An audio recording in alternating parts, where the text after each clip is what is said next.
A 15-year-old boy has died in hospital in Turkey 9 months after a tear gas canister fired by police during a protest struck him on the head and put him in a coma. Berkin Elvan was going to bite bread in Istanbul last June when he was wounded.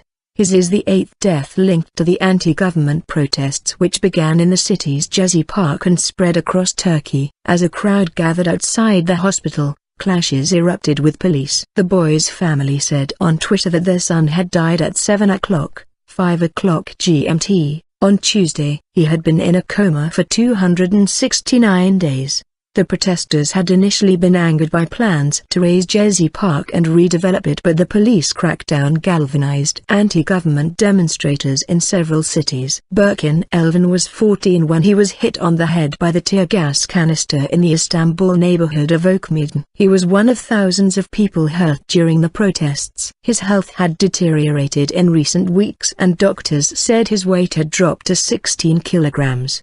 35 pounds. Of the 8 protesters whose deaths were related to the demonstrations, one was a police officer. After the boy's death was announced, his mother appeared outside Okmeydan Hospital and was quickly surrounded by mourners.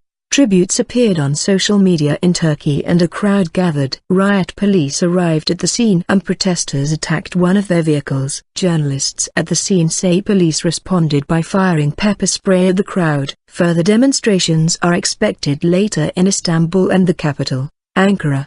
The funeral is due to take place on Wednesday.